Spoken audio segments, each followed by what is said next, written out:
Hi guys, in this video we are going to discuss another interesting question from the metacentric height of a cone.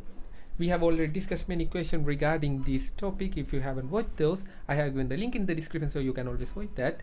Also, if you are new to the Expert Tutor channel, please don't forget to subscribe it. Okay, without wasting our time, let's move to the question. So here they have given a cone like this with a diameter, and they have also given the height. They have given some data. It floats with its vertex downwards in water. They have given some points. It floats with its vertex downwards in the water. The relative density of this cone is 0.8. These are the data they have given. Also, they have mentioned some note. The volume of the cone, they have given some additional points. Volume of the cone, which is actually, we knew that, most probably you always know that, 1 by 3 into pi d squared by 4 into h. Actually, this is the diameter of this cone, base diameter, and the COG, the center of gravity of this cone, is 1 by 4h from the bottom. So these are the things you need to know before doing this.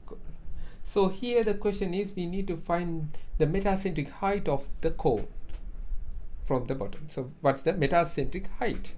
Actually, we knew the equation for that. So when you are having, if you don't know what's meant by the metacentric height, please watch any other YouTube videos for reference, and after that watch this video. The thing is, here we are going to use the same method we are using for several questions. So when you are doing this type of question, remember how it's going to look like. When you are submerging this part, it's going to look like this, because they have already mentioned it's going to be floating with its vertex downwards. So we are going to draw like this. So we need to find all the data, what's meant by the GM, where is that G, the center of gravitational point of this cone downwards, which is floating downwards. So we need to find all the things. But the thing here is, we can easily mark it like this. We don't need to draw like this hard thing. You can easily draw like this, a simple line, and mark all the points over here. I'm going to mark this point over here like O. And actually we knew where is that G point also. They have given something in that note. The center of gravity of this cone would be 1 by 4h from the bottom. So the thing is, actually we knew that where is the center of gravity of that point, and the total length of that, I'm going to mark it like h. So we can figure it out, where is that G. Most students get wrong when they think about this part. When they think about this center of gravity of cone from the bottom, they will mark from this bottom. But the question is, actually they have marked as a note. When they are considering this, we can directly see that it can't be from 1 by 4h from this part, because this part is very smaller than the bigger part. So we can tell that from the bottom means they have given from the total bottom of the cone, from this point to downwards. So the 1 by 4h is from this point. But remember that when you are having a question and some notes, you need to identify what they mean by that. So most of the students will put the 1 by 4h from this part, so they won't get the proper answer. So that's the thing. So they have mentioned that the 1 by 4h from the bottom of that cone, so it's going to be from this part. So now we have marked it out that. So the next part is, we need to figure it out, where is the center of buoyancy it's going to act. So after that only we can find what's the value of GM. So when you are finding about that, we need to find where the buoyancy is going to act. So that's another simple thing. When you are considering about that, let's say it's going to submerge up to this depth. This is, let's make it like this D. We can directly tell that we need to figure it out, what's the center of gravity of this water, this water displaced by this cone. If it's really stay in this position, let's say it's going to stay in this position, it's going to have a cone. It has displaced a water with a volume of cone. So we need to find what's the center of gravity of this portion. This portion, where the center of gravity of this portion is going to act as the center of buoyancy, which is B. So we need to figure it out, where is this B. I hope you have understood. Please pause the video and try to find out what's the relationship between B from relative to D and other things. It's a basic geometry, so I hope you can always figure it out. Please pause the video and try to know. I hope now you have figured it out. When you are considering about that, actually I have mentioned that when you are considering about this, it's going to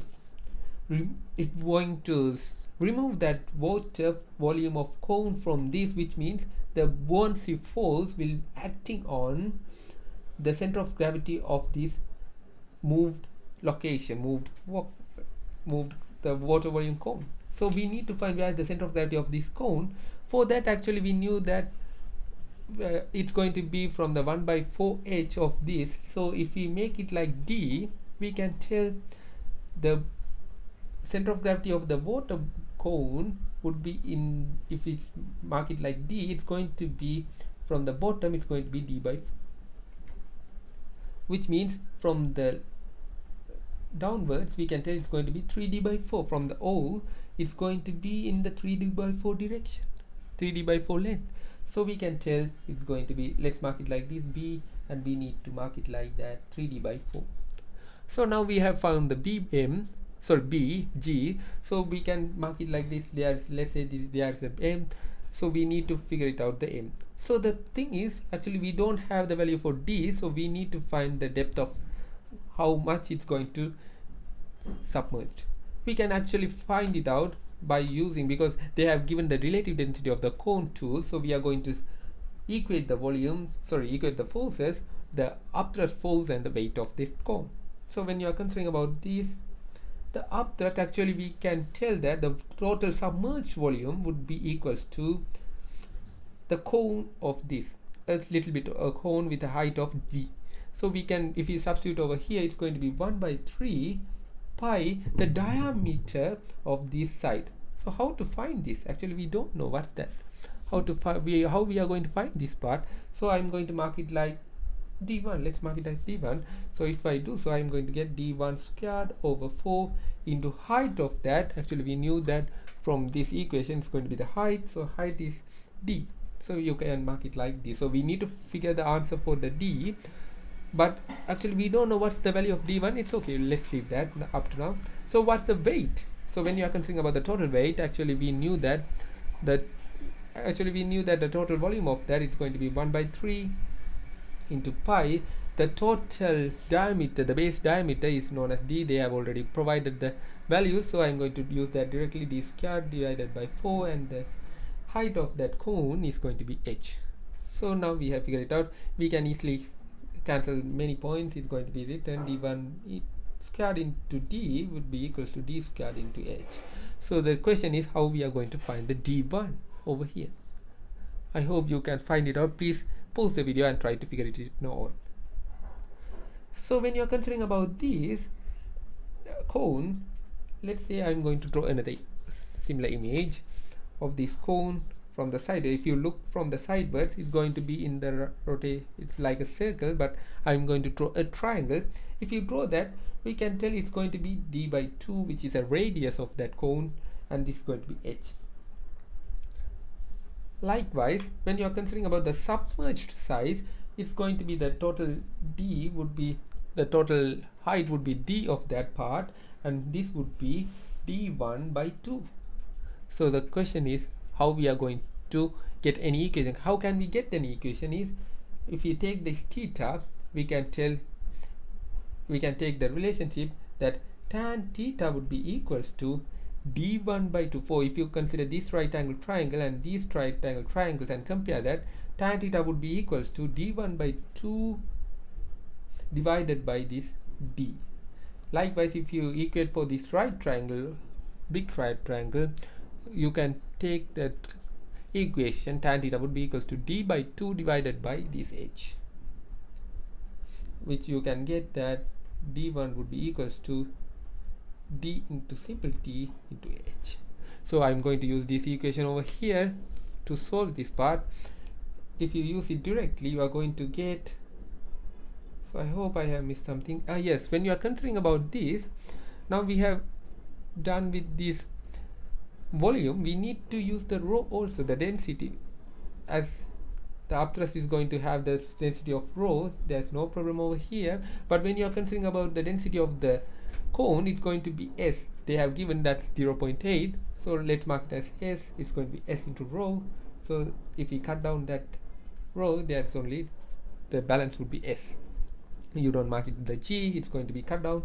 So we are going to substitute this value over here. It's going to be d squared into simple d squared divided by h squared into d squared hs.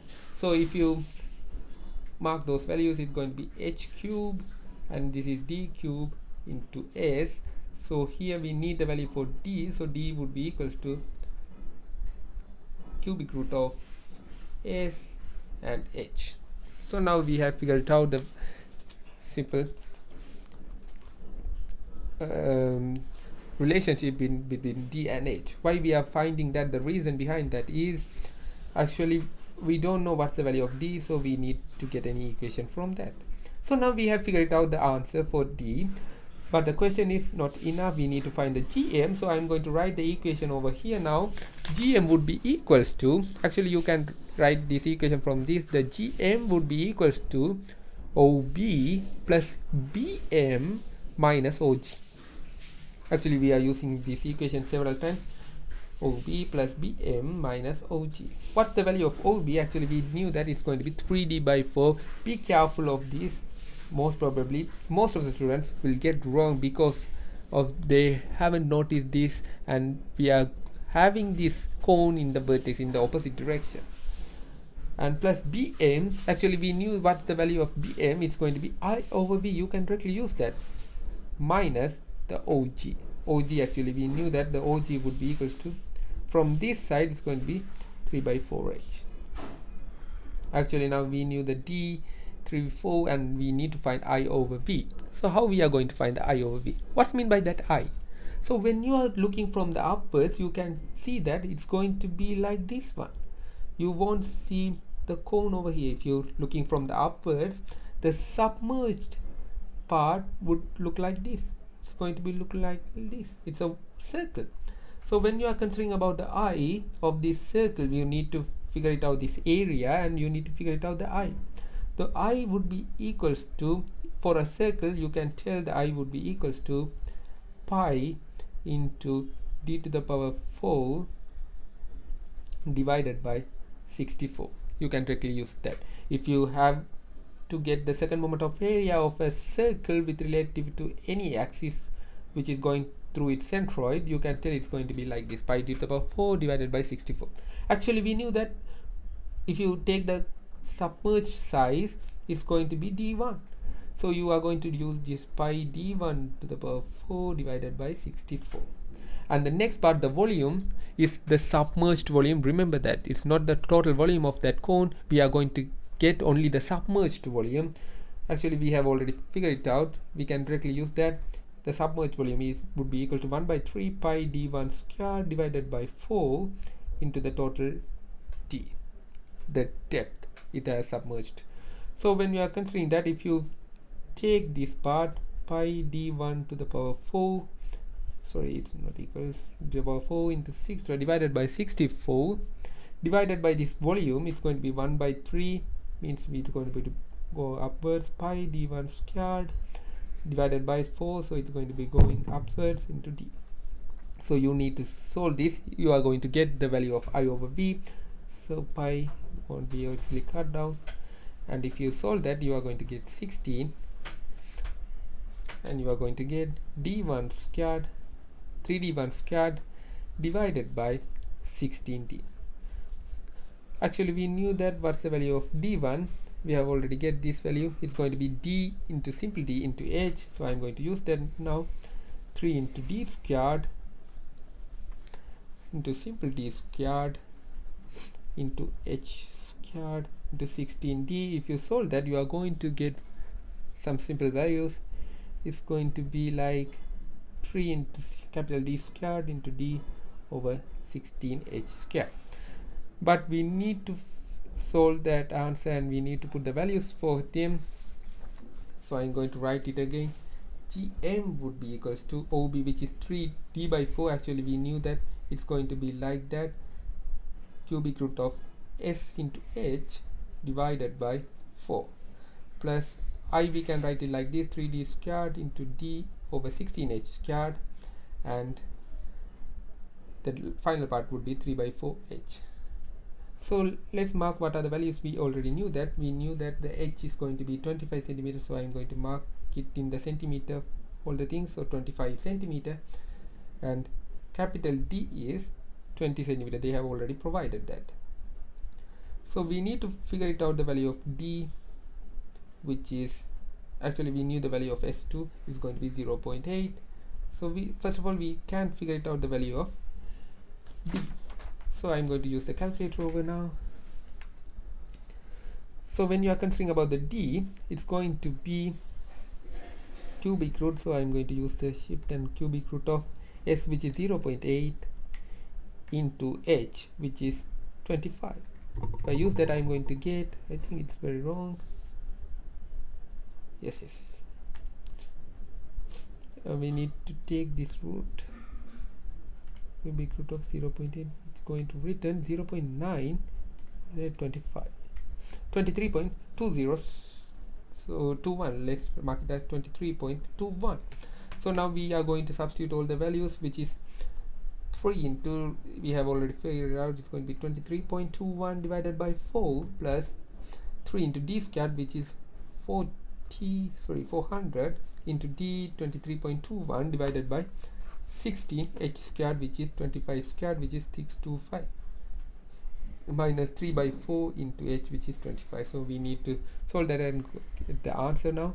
Let's try that whether we are going to get the correct answer. 3 into 23.21 divided by 4, which is going to return 17.41. If you want, you can solve that, plus I'm going to mark the whole thing in the one equal 3 into 400 into 23.21 divided by 16 divided by 625. So this whole thing is going to be 20.1927 minus 3 by 4, which is 0.75 into 25. I hope I can get the answer. It's going to be 1 point, so I am going to write the answer directly, 1.4427.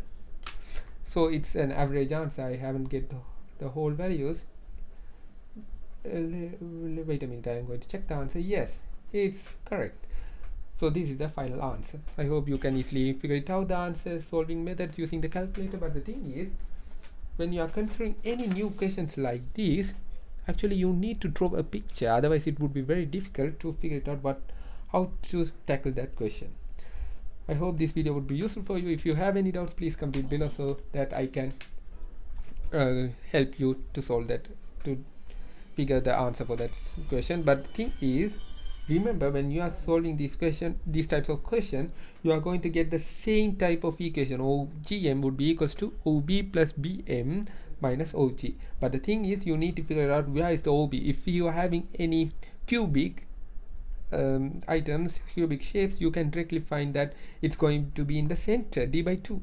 But here it's going to be different, so you need to be careful when you are finding these values. I hope this video would be useful for you. If you have any doubts, please comment it below. Thank you for watching. Please do subscribe Expert Tutor. Thank you for watching.